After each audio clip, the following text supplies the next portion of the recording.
آج وہ تھینکس بول رہی تھی، اور یوں چھوٹی چھوٹی باتوں میں وہ مجھ پر ڈپینڈ کرنے لگی تھی۔ کوئی بات ہوتی وہ بھی کہہ دیتی تھی، اگرچہ بہت زیادہ بے تکلفی تو اب بھی نہیں تھی، مگر پہلے والے خوف و ہراس اور اجنبیت کے بادل چھٹ گئے تھے۔ اب تھوڑا سکون نظر آتا تھا۔ ہم میاں بیوی تو ابھی بھی نہیں بن سکے تھے، البتہ دوست بن گئے تھے، اور شاید میں ایسا واحد آدمی ہوں جو اپنی ہی بیوی سے دوستی کر کے خوش ہو رہا تھا۔ میرے لیے اس کی دوستی بھی بڑی اہم اور بے حد عزیز تھی۔ ہے نا عجیب بات، بیوی سے دوستی کر کے خوش ہونا۔ بہرحال مجھے اس دوستی کے بڑے فائدے ہو گئے تھے، کیونکہ وہ ریلیکس لگنے لگی تھی۔ آج میں گھر پہ تھا جب ہمارے گیٹ کو دھکیلتی ہوئی روتی بلکتی غانیہ میرے پاس آئی تھی۔ میں امی اور پاپا کے ساتھ لان میں بیٹھا تھا، انوشے کچن میں اور روشانے شاور لے رہی تھی۔ غانیہ کی حالت دیکھ کر ہم تینوں گھبرا گئے۔ وسیع بھائی، سمیر بھائی کا ایکسیڈنٹ ہو گیا ہے۔ اللہ خیر کرے، امی گھبرا گئی تھیں۔ تمہیں کس نے بتایا؟ وہ ہسپتال سے فون آیا تھا، لیکن گھر پہ اور کوئی بھی نہیں ہے۔ ڈونٹ وری امی، آپ اس کا خیال رکھیں، ہم ابھی پتا کرتے ہیں۔ میں گاڑی کی طرف بڑھا، میرے پیچھے پاپا بھی آ رہے تھے۔ وہ غانیہ سے اسپتال کا نام پوچھ رہے تھے۔ میرے گاڑی نکالنے تک وہ بھی آ چکے تھے۔ جب ہم اسپتال پہنچے تب سمیر ICU میں تھا۔ اس کا ایکسیڈنٹ ایک اسکول کے قریب ہوا تھا۔ چھٹی کا وقت تھا، بچے قطار در قطار گیٹ سے نکل رہے تھے اور وہ بائک پہ سوار تھا۔ اچانک دونوں سائیڈوں سے بچے سامنے آ گئے۔ دونوں کو بچاتے ہوئے اس نے یکدم بائک کو موڑا اور پیچھے سے آتی تیز رفتار گاڑی اسے ٹکر مار گئی، اور وہ فٹ پاتھ کی ایک طرف سے دوسری طرف جا گرا تھا اور شدید زخمی ہوا تھا۔ خون کافی زیادہ بہہ چکا تھا۔ میرا اور سمیر کا بلڈ گروپ میچ کر گیا تھا، اس لیے میں نے اسے بلڈ بھی دیا اور باقی سب کے آنے تک دوائیوں اور ڈاکٹرز کے لیے بھاگ دوڑ بھی کرتا رہا۔ چھوٹے ماموں، اشر، کاشان، حنان سبھی آ چکے تھے، اور پھر رات بھر ہم لوگ جاگتے رہے۔ گھر سے بار بار فون آ رہے تھے۔ تمام خواتین بے حد پریشان تھی، رو رہی تھیں اور ساتھ ساتھ دعائیں بھی جاری تھیں۔ وسیع، تم گھر چلے جاؤ، کافی تھک چکے ہو، کل سے یہاں ہوں۔ چھوٹے ماموں میرے قریب چلے آئے تھے۔ نہیں، میں ٹھیک ہوں۔ دیکھو بیٹا، جس طرح سمیر کی صحت ہمارے لیے ضروری ہے، اسی طرح تمہاری صحت بھی سمیر کے لیے ضروری ہوگی۔ ہم ٹھیک ہوں گے تو کچھ کریں گے نا۔ جاؤ تھوڑی دیر آرام کرو، پھر آ جانا۔ شاباش، جاؤ۔ انہوں نے زبردستی مجھے گھر بھیج دیا تھا۔ سمیر بھائی کیسے ہیں؟ وہ تیزی سے میرے قریب آئی تھی۔ مجھے اس کا متفکر انداز اچھا لگا۔ اپنوں کے لیے پریشان ہونا اچھی بات ہوتی ہے۔ ابھی ہوش نہیں آیا، زیادہ چوٹیں سر میں آئی ہیں، لیکن تم دعا کرو، اللہ کرم کرے گا۔ میں اس سے کہہ کے اوپر بیڈ روم میں جا رہا تھا جب میرے قدم کسی کی سسکیوں سے تھم گئے۔ میں نے ٹہر کر آگے پیچھے دیکھا، کہیں کچھ نظر نہیں آیا تھا۔ آگے بڑھا تو پھر آواز سنائی دی، تب میں پلٹ آیا۔ سیڑھیوں کی سائیڈ میں جائے نماز بچھائے انوشا دعا مانگ رہی تھی، اور اس کے آنسو ایک تواتر سے بہہ رہے تھے۔ وہ میرے قدموں کی چاپ سے بھی متوجہ نہیں ہوئی تھی۔ اس کے دل سے نکلنے والی دعا صرف اس کا رب سن رہا تھا۔ میری سماعتیں خاموش لبوں کی صدا سننے کی سے قاصر تھی، کیونکہ مجھ میں اتنی صلاحیت نہیں تھی، لیکن ہمارا رب تو وہ کچھ بھی سن لیتا ہے جو ہم عمر بھر نہیں کہتے۔ وسیع، انوشا، سمیر بھائی ہوش میں آ گئے ہیں۔ روشا نے فون سن کر ہماری تلاش میں بھاگی تھی۔ امی چھوٹی ممانی کے پاس ان کے گھر پہ تھیں، اور انوشا دعا مانگتے ہوئے یکدم بے یقینی سے پلٹی تھی۔ مبارک ہو، میں نے اسے ہی مبارکباد دے ڈالی، اور پھر اس کا سر تھپک کر پلٹ گیا۔ لیکن پلٹتے ہوئے میں نے روشانے کا ہاتھ بھی پکڑ لیا تھا اور اسے اپنے ساتھ لے کر سیڑھیاں چڑھنے لگا۔ وہ یقیناً بے دہانی میں تھی، یا پھر خوشی کے زیر اثر جو میری گرفت کا اسے احساس نہیں ہوا تھا۔ تبھی میرے ساتھ بیڈ روم تک آ گئی۔ سب سے زیادہ پریشان انوشا ہو رہی تھی، کل سے روتے ہوئے دعائیں کر رہی ہے۔ وہ اپنی ہی دھن میں بول رہی تھی، اور میں اپنی ہی دھن میں بے خود ہوا جا رہا تھا۔ لیکن کیا کرتا، اپنی حد میں رہنا میری مجبوری تھی۔ مجھے اس کو اعتماد میں لینا تھا، لیکن انسان کے جذبات بھی تو کوئی چیز ہوتے ہیں، ہر وقت تو پابند نہیں رہ سکتے، کبھی کبھی اپنا آپ منوانے کی در پہ ہو جاتے ہیں۔ میری بھی کچھ ایسی ہی حالت ہو رہی تھی۔ کل رات کی بے خوابی، 2 دن کی تھکن، روشانی کی قربت اور اس کی معصوم سی لاپرواہی دیکھ کر میرا دل بےتاب ہو گیا تھا، اور میں اس کی طرف جھجکتے ہوئے گستاخی کر بیٹھا۔ وہ نہ جانے کیا بات کر رہی تھی، اسے بریک لگ گئے۔ وہ ایک پل میں خوفزدہ ہوئی اور یکدم مجھ سے دور ہو گئی۔ روشی، ہم دونوں، پلیز مجھے جانے دیں۔ وہ بوکھلا چکی تھی، میری بات کاٹ کر تیزی سے بولی، لیکن تم مجھ سے اتنی خوفزدہ کیوں رہتی ہو؟ تم اتنا فاصلہ کیوں رکھتی ہو؟ ہم میاں بیوی ہیں، ہمارا نکاح ہو چکا ہے، محرم ہیں ہم دونوں۔ تم میرے لیے اور میں تمہارے لیے غیر نہیں ہیں۔ میں نے اسے کندھوں سے تھامنا چاہا، وہ بدک کر پیچھے ہٹی۔ اس کی بے اعتباری دوبارہ سے اود آئی تھی۔ میں ذرا سی بے خودی کے باعث اعتماد کے علاقے سے نکالا گیا تھا۔ پلیز مجھے ہاتھ مت لگائیں، مجھ سے دور رہیں۔ وہ ہانپنے لگی، اس کی رنگت زرد پڑ چکی تھی۔ مجھے اپنی حرکت کا ذرا دیر سے احساس ہوا تھا۔ اوکے، میں تمہیں ہاتھ نہیں لگاتا، سوری، ریئلی سوری، مجھ سے غلطی ہو گئی، آئندہ ایسا نہیں ہوگا۔ میں نے محض اس کی خاطر اپنے اتنے پاکیزہ شفاف جذبے کو غلطی قرار دے دیا تھا، اور آئندہ ایسا نہیں ہوگا کا بہلاوا دے کر، کیونکہ آئندہ ایسا نہ ہو یہ ہو سکتا ہے بھلا؟ دل تو آخر دل ہے نا، کسی بھی وقت ہاتھوں سے نکل سکتا ہے، ہم کیا کر سکتے ہیں؟ وہ میرے روکنے کے باوجود روتی ہوئی باہر چلی گئی تھی۔ خیر ایک نہ ایک دن سمجھ جائے گی انشاءاللہ، مجھے یقین تھا۔ روشانے کو میرے ساتھ ہسپتال میں دیکھ کر علیزے کی آنکھوں میں حیرت کا جہان امڑ آیا تھا۔ وہ کبھی کہیں نہیں جاتی تھی، لیکن آج میں اسے بہلا پھسلا کر سمیع کی عیادت کے لیے لے آیا تھا، اور یہ میری کوششوں کا پہلا ثمر تھا۔ کوششیں شاید اسی طرح رنگ لاتی ہیں۔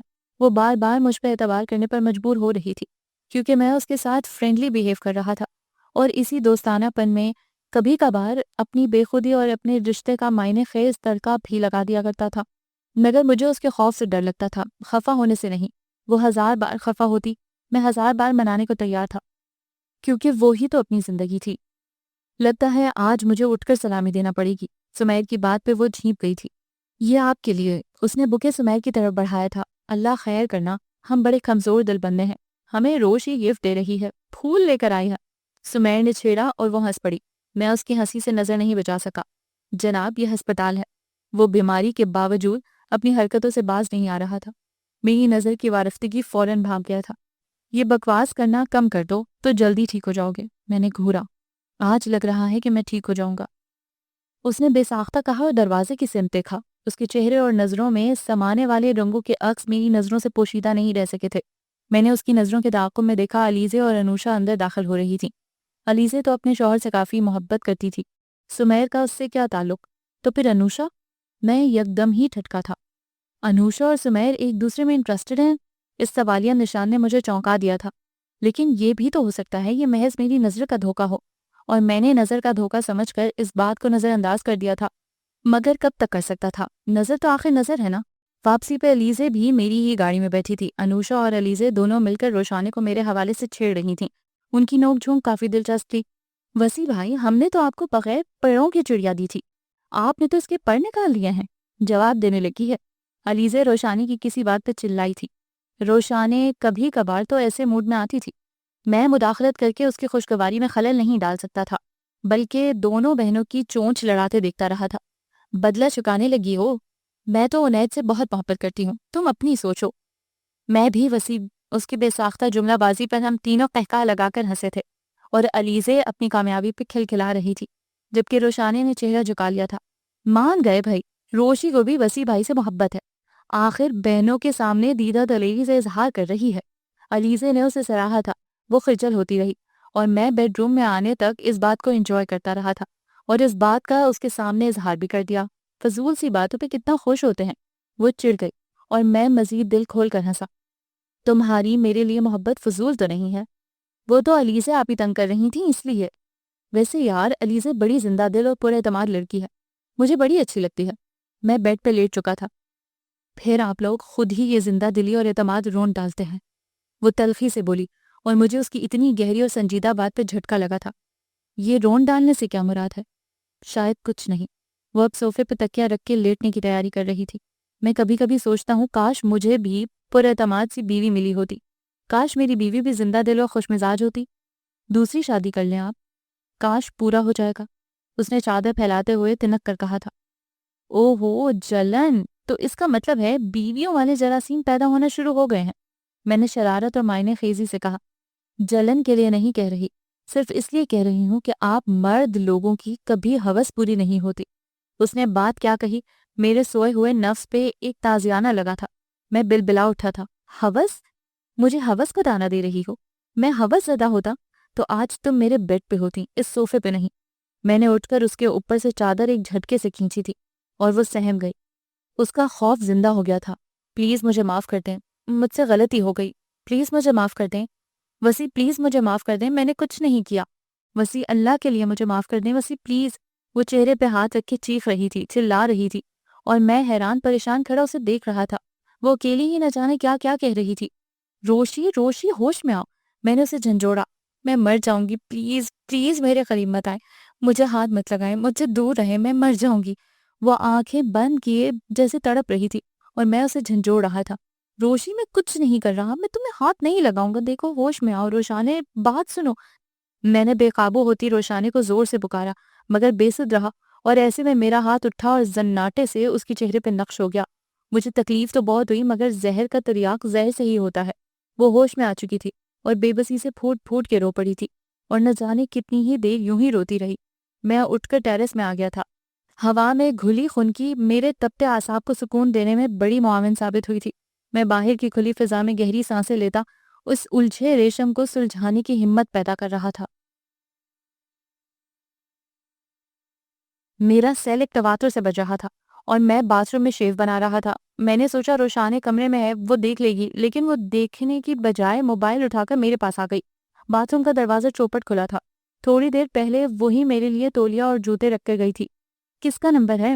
میں نے برش سے چہرے پہ فوم پھیلاتے ہوئے پوچھا۔ انٹرنیشنل کال ہے، وہ سنجیدگی سے بولی۔ میرے ہاتھ صاف نہیں ہے، تم سپیکر آن کرو، میں بات کرتا ہوں۔ میں ریزر کو سیٹ کر رہا تھا۔ میرے کہنے پہ اس نے سپیکر آن کر کے موبائل میرے سامنے کر دیا۔ یس، وسی بات کر رہا ہوں۔ جانتا ہوں تم ہی بغیرت بات کر رہے ہو۔ کب سے نمبر ڈائل کر رہا ہوں، کہاں تھے؟ میرے ساتھ ساتھ روشانے بھی چونک گئی تھی۔ دوسری طرف عنید تھا، علیزے کا شوہر، اور میرا ہمزلف۔ جہاں ہونا چاہیے وہیں ہوں، میں نے شرارت اختیار کی۔ بیڈ روم میں؟ وہ فوراً بولا۔ نہیں، باتھ روم میں۔ کیا تم باتھ روم میں کال سن رہے ہو؟ وہ ایک دم چلایا۔ شیو بنا رہا ہوں، شاور نہیں لے رہا۔ اوہ، میں سمجھا تم ابھی بھی اپنی ذلیل۔ دیکھو یار، میں اب شادی شدہ ہوں، ذرا احترام سے بات کیا کرو۔ میرے بیوی بچے سن لیں تو کیا سوچیں گے؟ میں نے اسے خفکی سے ٹوکا۔ میری بات سے روشانے رخ موڑ گئی تھی۔ واٹ، بچے بھی ہو گئے؟ تم نے ہمیں بتایا بھی نہیں۔ ویسے مجھے پتا ہے تم ان کاموں میں بڑے تیز ہو۔ تم نے… ارے رے، بریک تو لو، تم تو گھوڑے پہ سوار ہو گئے ہو۔ میں نے محض محاورہ بولا تھا۔ روشانے کو کنفیوز ہوتے دیکھ کر میں نے اس کو روک دیا تھا۔ اوہ اچھا، ارے ایک بات تو میں بھول ہی گیا تھا، میں پاکستان آ رہا ہوں، عنید نے خوشی خوشی بتایا تھا۔ کس لیے؟ میں نے اس کی رگ پہ ہاتھ رکھ دیا تھا۔ وہ یقیناً سمجھ گیا تھا۔ علیزے کے لیے، اپنی بیوی، اپنی زندگی کے لیے۔ قسم سے یار، میں اس سے ملنے کو بےتاب ہو رہا ہوں۔ روشانے اس کی باتوں پہ بے ساختہ مسکرائی تھی۔ خوش قسمت ہو بھائی، تمہارے تو سارے کام سیٹ ہو گئے ہیں، وہ مجھے کہہ رہا تھا۔ ابھی کہاں؟ میں اتنی آہستگی سے بولا کہ صرف وہ سن سکی۔ تب تک میں شیو بنا چکا تھا، تولیے سے چہرہ صاف کر کے ہاتھ پہنچ کر موبائل اس کے ہاتھ سے لے چکا تھا۔ وہ تیزی سے باہر چلی گئی اور میں نے سپیکر آف کر دیا۔ اگلے 2 دن خاصے مصروفیت میں گزرے تھے۔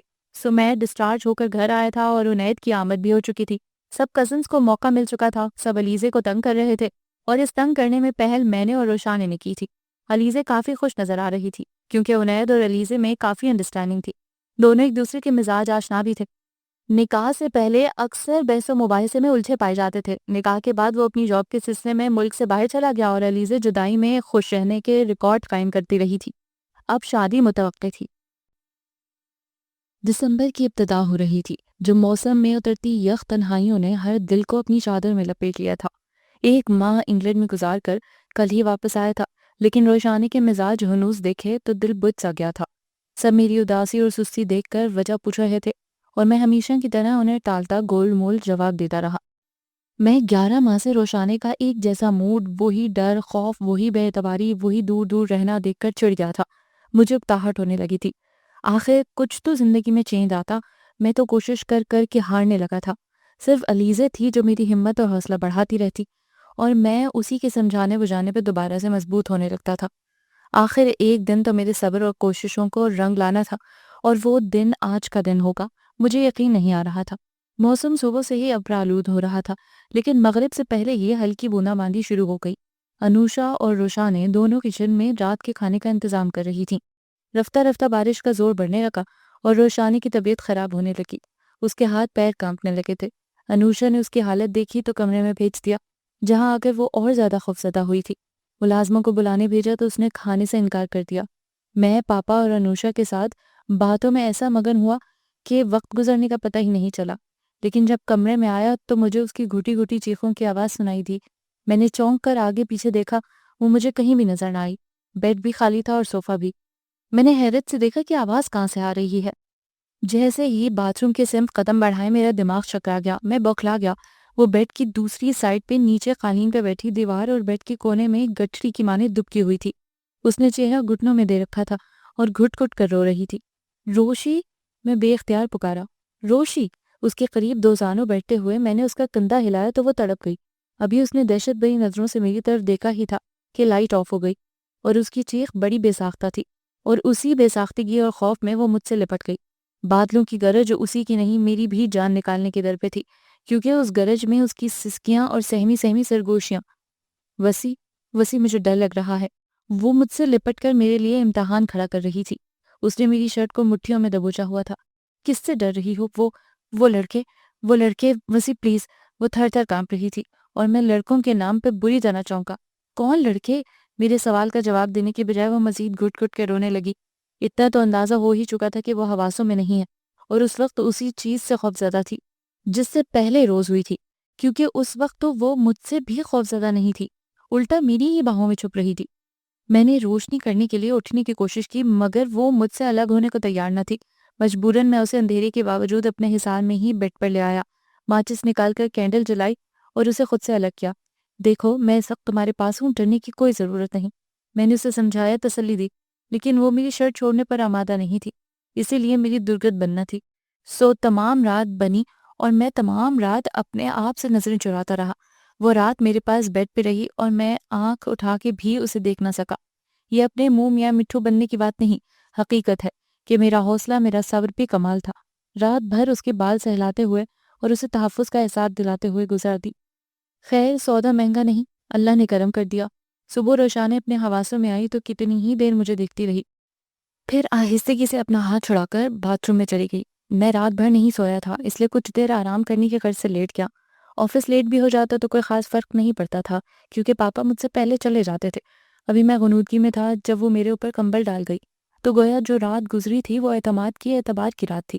وہ سمجھ گئی تھی کہ دنیا میں سب ایک جیسے نہیں ہوتے، جو کچھ ہم سوچتے ہیں اور جو کچھ ہمارے لاشعور میں ہوتا ہے وہی سچ نہیں ہوتا۔ اکثر سچ بڑی دیر بعد نظر آتا ہے، اور شاید روشانے کو بھی نظر آ گیا تھا سچ۔ سچ تو آخر سچ ہے نا۔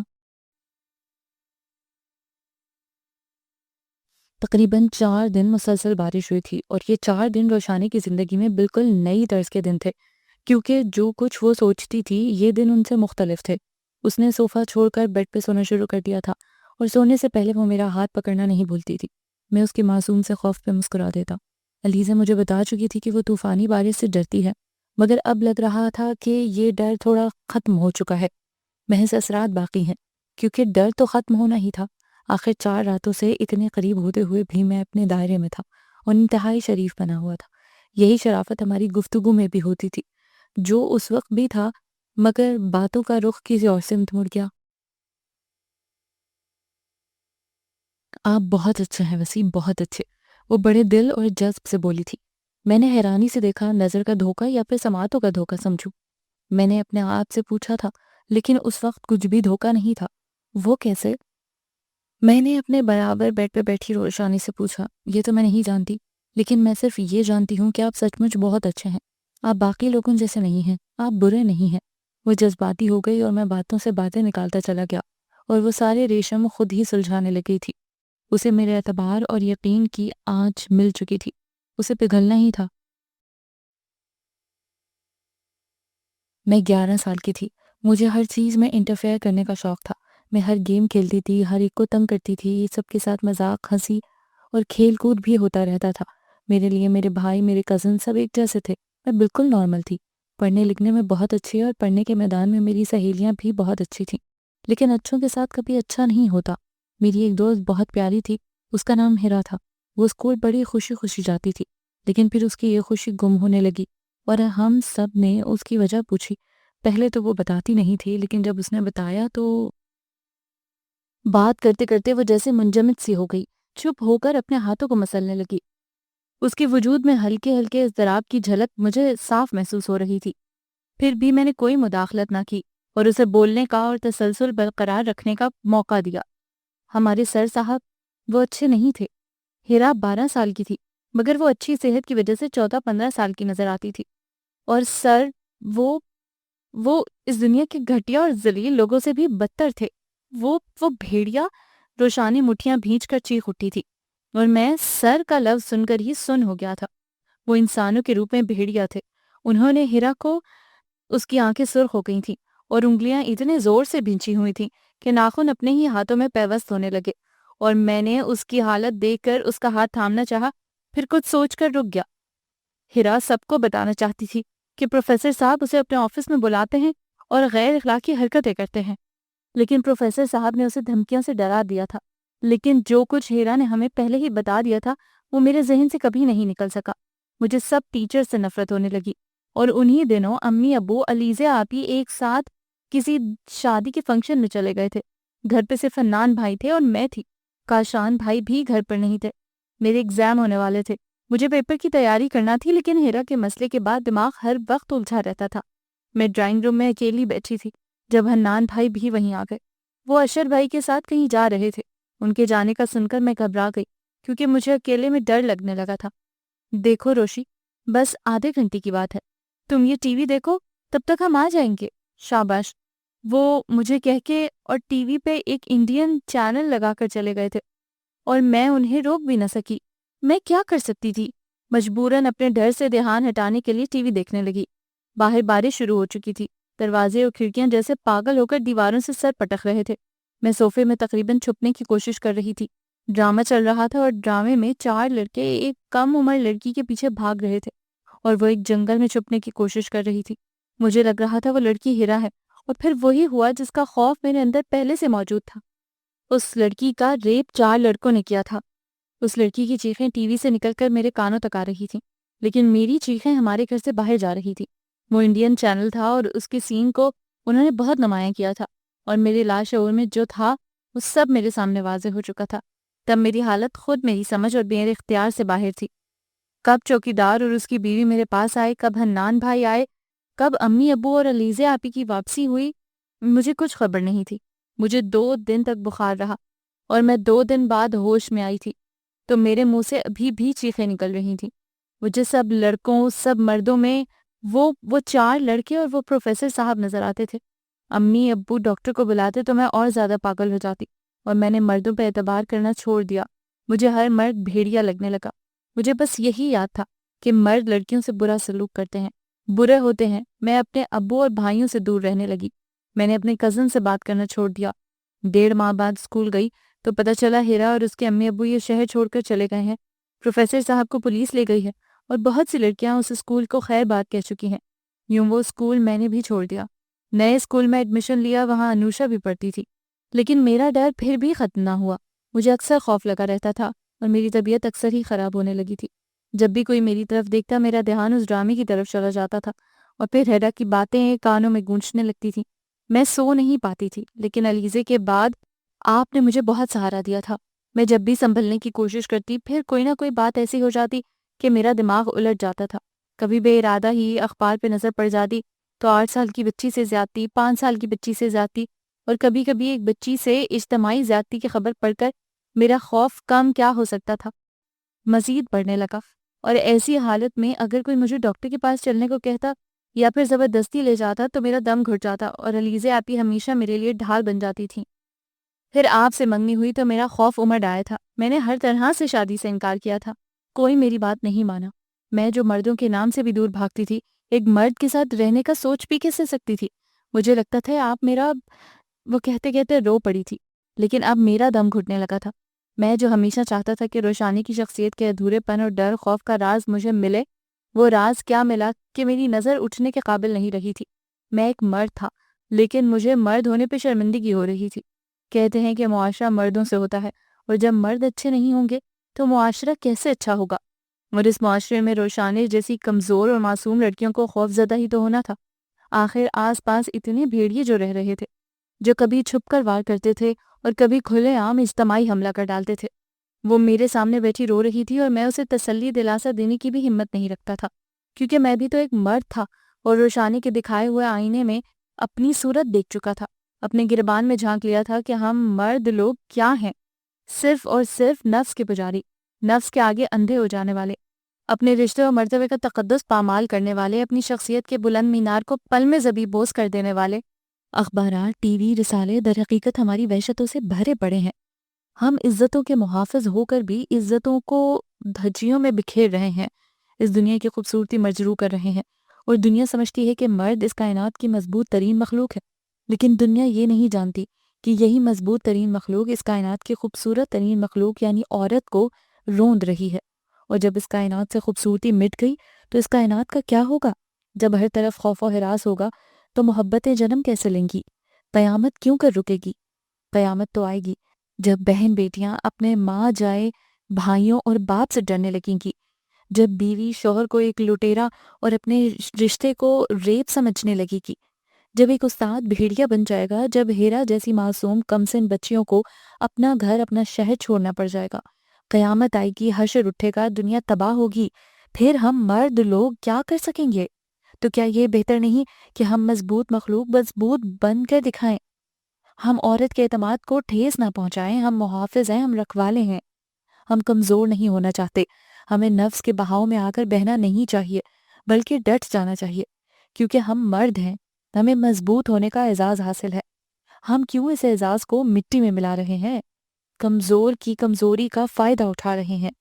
مزہ تو جب ہو کہ ہم ایک کمزور کو اپنے مضبوط ہونے کا مان دے سکیں اور وہ کمزور سی نازک ہستی ہماری سنگت پر ناز کرے، ہمارے لیے اپنی محبتیں اور وفائیں نچھاور کرے، ہماری سلامتی کے لیے دعا گو رہے، نہ کہ ہمارے لیے اسے بد دعا کرنا پڑے، اور ہم پھر فخر سے کہہ سکیں ہم تو آخر ہم ہیں نا۔ حنان کا رشتہ انوشے کے لیے آیا تھا، لیکن انوشا تو جیسے کھانا پینا بھول گئی تھی۔ میں بے شک اس کا بھائی تھا، میری غیرت یہ گوارا نہیں کرتی تھی کہ کچھ سوچوں، مگر پھر بھی میں نے سوچا اور اپنے دوست اپنے جگری یار کے دل کا خیال رکھا، اپنی بہن کی خوشیوں کو ترجیح دی اور امی پاپا کے سامنے حنان کے رشتے سے انکار کر دیا۔ لیکن کیوں؟ امی کو تعجب ہوا تھا، مگر روشانے میرے انکار سے کچھ مطمئن سی نظر آئی تھی۔ شاید وہ جانتی تھی کہ انوشا کہاں انٹرسٹڈ ہے۔ امی پلیز اتنا جذباتی ہونے سے پہلے انوشا سے پوچھ لیں۔ میں نے پوچھا ہے۔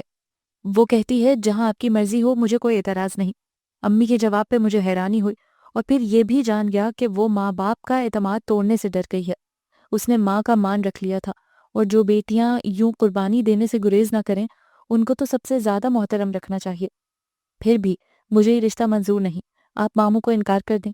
امی نے میری بات سن کر روشانے کو دیکھا، وہ سب کو چائے سرو کر کے خود بھی وہیں بیٹھ گئی تھی۔ آج کل محترمہ کے پورے اعتماد سے انداز و ادا بڑے انوکھے سے لگتے تھے، میں دیکھتے رہنے پر مجبور ہو جاتا تھا۔ تم کیا کہتی ہو بیٹا؟ حنان آخر اس کا بھائی تھا اور اس کی مرضی جاننا بھی ضروری تھا۔ پھپھو یہ جو کہہ رہے ہیں کچھ سوچ سمجھ کر ہی اور یقیناً ٹھیک ہی کہہ رہے ہوں گے، اس نے مدبر سے انداز میں جواب دیا۔ میں کپ ہونٹوں سے لگایا اس کی طرف دیکھتا رہ گیا کہ یہ روشانے ہی ہے، پورے اعتماد سی۔ پھر وہ میری نظروں سے نظر چڑا گئی اور میں جان گیا کہ اس کے کہنے کا مطلب کیا تھا، کیونکہ وہ حقیقتاً انوشا کے دل کا حال جانتی تھی۔ بڑی گھنی ہو، سچ کہتے ہیں کہ میسنا بندہ بڑا گہرا ہوتا ہے۔ وہ کھڑکی کھولے کھڑی تھی جب میں نے اس کو پیچھے سے باہوں میں بھرتے ہوئے شرارت سے کہا۔ وہ میرے حصار سے چونکی پھر سنبھل گئی۔ وہ ابھی بھی ڈرتی تھی، مگر اب یہ ڈر صرف 1% رہ گیا تھا، 99% وہ مجھ پہ بھروسہ کرنے لگی تھی، اور اسے یہ بھی یقین آ گیا تھا کہ میاں بیوی کے درمیان ہر تعلق جائز ہوتا ہے، وہ ایک دوسرے کی عزت، ایک دوسرے کا لباس ہیں۔ میں نے ایسا کیا کہا ہے؟ وہ خفکی سے بولی۔ انوشا کی شادی کے لیے کیا خیال ہے، کہاں بہتر رہے گا؟ سمیر بھائی کے ساتھ، وہ فوراً بولی اور میں ہنس پڑا۔ اسی لیے تو کہہ رہا ہوں میسنی ہو، سب جانتی ہو، پھر بھی مجھے ستا رکھا ہے۔ کیوں، غلط کہہ دیا ہے؟ وہ میرے تیوروں سے سہم گئی۔ تم اپنی نند کے لیے کچھ سوچ رہی ہو تو اچھا ہی سوچ رہی ہوگی، میں انکار کرنے والا کون ہوتا ہوں؟ اب انوشا سمیر کے ساتھ ہی رخصت ہوگی۔ میں نے جس فراخ دلی کا مظاہرہ کیا تھا وہ بھی اچھی طرح سمجھ گئی تھی، جب ہی کھلکھلاتی ہوئی میرے حلقے سے نکل گئی اور پلٹ کر مجھے معائنے خیزی سے دیکھنے لگی۔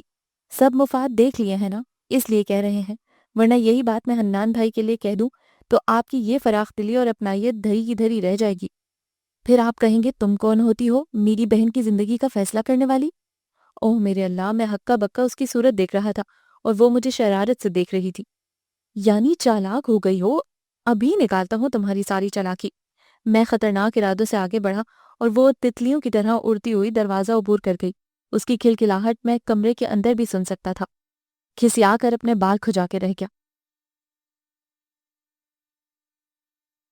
علیزے اور عنید کے ساتھ ہی سمیر اور انوشا کی شادی بھی آج اپنے انجام کو پہنچی تھی۔ ارے رے رے، صرف ان چاروں کی ہی نہیں، میری اور روشانی کی بھی۔ ظاہر سی بات ہے بھئی، پہلے تو ہم اجنبی ہی بن کے رہ رہے تھے، لیکن اب ہمیں میاں بیوی اور ایک دوسرے کا ساتھی بن کے رہنا تھا، اپنے دکھ سکھ بانٹنے تھے، ایک اچھا شوہر، اچھا مرد بن کے دکھانا تھا۔ لیکن اچھا شوہر بننے سے بھی زیادہ اچھا مرد بننا ضروری تھا، تاکہ دوسروں کی بہن بیٹیوں کی بھی عزت کر سکتا۔ علیزے کی دوست کی والدہ نے جو سائیکیٹرسٹ تھیں بالکل درست اندازہ لگایا تھا کہ وہ مردوں سے ڈرتی ہے، اور میں یہی سوچ رہا ہوں کہ جب عورت مرد سے خوف کھانے لگے تو اس سے محبت کیسے کرے گی، اس کی روح کی، اس کے قلب کی راحت کیسے بنے گی، اس کا گھر کیسے سنوارے گی، اس کی نسل کیسے آگے بڑھائے گی۔ اور یہی ہمارے لیے لمحہ فکریہ ہے۔ ہمیں اپنی وحشتوں پہ قابو پانا ہوگا، جائز اور نیک راہوں کو اپنانا ہوگا۔ ایک نہ ایک دن کامیابی ضرور ہوگی، جیسے مجھے ہوئی ہے۔ اب مجھے اپنے حال دل کو سمیٹنا چاہیے، کیونکہ وہ میرا انتظار کر رہی ہوگی۔ کل بڑے شوق اور اصرار سے میں نے اس کے ہاتھوں پہ مہندی لگوائی تھی۔ سب کہہ رہے تھے کہ لوگوں کو دلہنوں کی فکر ہے، یعنی علیزے اور انوشا کی، جبکہ مجھے روشانے کی فکر ہے۔ سب سے چھپ کے بیوٹیشن کو اپنے بیڈ روم میں چھوڑ گیا تھا تاکہ وہ روشانے کو مہندی لگا دیتی، اور اب مجھے اس مہندی کے رنگ میں اپنی محبت کا رنگ بھرنا تھا، اور روشانے کے چہرے سے شرم و حیا اور خوشی کے رنگ چرانا تھے، اپنے دل کو سیراب کرنا تھا جو کب سے تشنا بیٹھا تھا۔ لیکن رب نے سیراب کرنے کا موقع دے دیا تھا، کیونکہ رب تو آخر رب ہے نا۔